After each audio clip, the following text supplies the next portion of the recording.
प्रणाम श्रोताओं, आप सभी का मेरे चैनल भक्ति कथा सागर में बहुत बहुत स्वागत है। श्रोताओं, संकष्टी चतुर्थी 2026 कब है? 5 या 6 मई को। चंद्र दर्शन का क्या शुभ मुहूर्त रहने वाला है? पूजा विधि क्या रहने वाली है? और हमें भूलकर भी कोई कार्य ऐसे कौन से काम हैं जो नहीं करने हैं? आज हम आपको इस वीडियो में बताएंगे।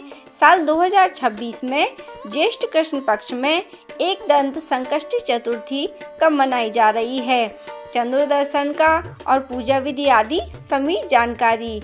श्रोताओं, चतुर्थी का व्रत भगवान श्री गणेश जी को समर्पित है।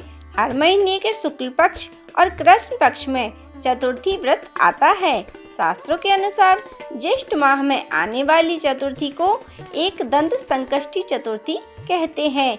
इस दिन व्रत रख के भगवान गणेश जी की पूजा करने से जीवन में सुख समृद्धि आती है। तो आइए जानते हैं साल 2026 में ज्येष्ठ माह की एक दंत संकष्टी चतुर्थी का व्रत कब मनाया जा रहा है। श्रोताओं, संकष्टी चतुर्थी के दिन चंद्र दर्शन व चंद्र पूजा का शुभ मुहूर्त क्या रहने वाला है, पूजा विधि किस तरह से करनी है, व्रत की कथा क्या रहने वाली है, व्रत के सभी नियम क्या रहेंगे, संकष्टी चतुर्थी का शुभ मुहूर्त क्या रहेगा।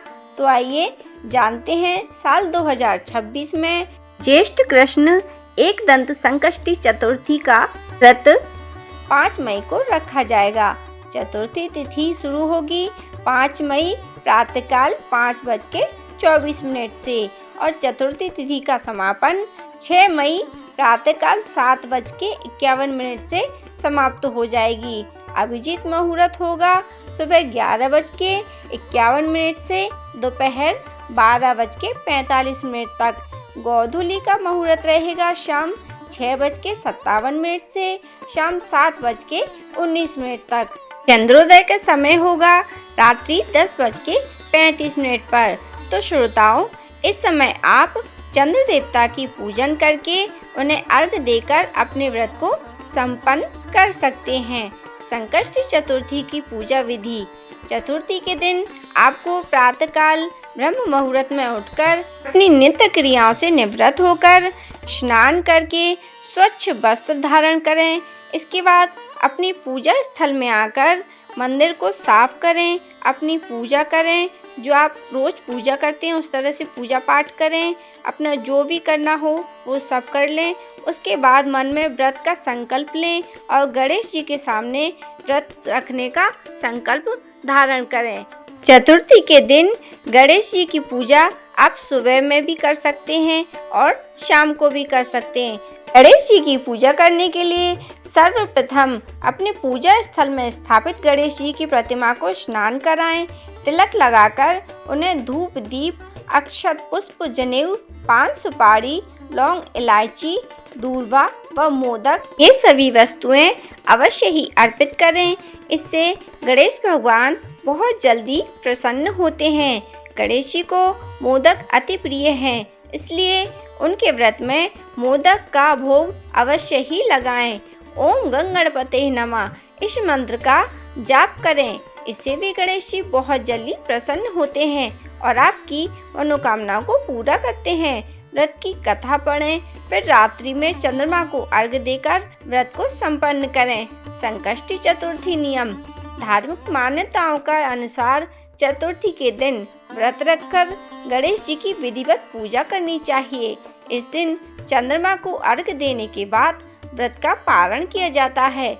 चतुर्थी पर गणेश जी के खंडित प्रतिमा की स्थापना या पूजा नहीं करनी चाहिए। गणेश जी की पूजा में गणेश जी को तुलसी दल व केतकी के फूल नहीं चढ़ाने चाहिए। इस दिन तामसी भोजन भी बिल्कुल नहीं करना चाहिए। एक दंत संकष्टी चतुर्थी व्रत कथा। पौराणिक कथा के अनुसार भगवान विष्णु का विवाह लक्ष्मी जी के साथ निश्चित हो गया था। सभी देवताओं को निमंत्रण भेजे गए, परंतु गणेश जी को निमंत्रण नहीं दिया गया। अब बारात जाने का समय आ गया।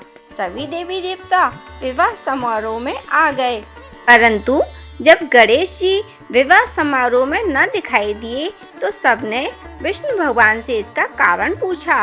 भगवान विष्णु ने कहा कि हमने महादेव को न्योता भेजा है। गणेश जी अपने पिता के साथ आना चाहते हो तो आ जाते। दूसरी बात कि उन्हें 1.25 मूंग, 1.25 मन चावल, 1.25 मन घी और 1.25 मन लड्डू का भोजन दिन भर में चाहिए। यदि गणेश जी नहीं आएंगे तो कोई बात नहीं। तभी किसी ने सुझाव दिया कि यदि गणेश जी आ भी जाएं तो उन्हें घर पर द्वारपाल बनाकर बैठा देंगे। सभी को यह सुझाव पसंद आ गया। विष्णु भगवान ने अपनी सहमति दे दी। इतने में गणेश जी आ पहुँचे और उन्हें घर की रखवाली करने के लिए बिठा दिया गया। बारात चली गई। नारद जी ने देखा कि गणेश जी तो दरवाजे पर ही बैठे हुए हैं। वे गणेश जी के पास गए और रुकने का कारण पूछा। गणेश जी कहने लगे कि विष्णु भगवान ने मेरा अपमान किया है। नारद जी ने कहा कि आप अपनी मूषक सेना को आगे भेज दें तो वह रास्ता खोद देगी, जिससे उनकी वाहन धरती में धंस जाएंगे। तब उन्हें आपको सम्मान पूर्वक बुलाना पड़ेगा। गणेश जी ने ऐसा ही किया। रथों के पहिए धरती में धंस गए। लाख कोशिशों के बाद भी जब किसी की समझ में नहीं आया, तब नारद जी बोले कि आपने गणेश जी का अपमान करके अच्छा नहीं किया। उन्हें मनाकर लाया जाए, तभी सिद्ध कार्य संपन्न होंगे। तब गणेश जी का सम्मान पूर्वक पूजन किया गया और विवाह का कार्य विघ्न पूर्वक पूरा हुआ। श्रोताओं, अगर आपको हमारे द्वारा दी गई यह सभी जानकारी पसंद आई हो और मेरे द्वारा बनाई गई यह वीडियो पसंद आई हो तो मेरी वीडियो को लाइक करें, शेयर करें और मेरे चैनल को सब्सक्राइब करें और बेल आइकन को प्रेस करना ना भूलें, जिससे जब भी वीडियो अपलोड हो तो आपके पास नोटिफिकेशन पहुंच जाए। वीडियो देखने के लिए आप सभी का बहुत बहुत धन्यवाद।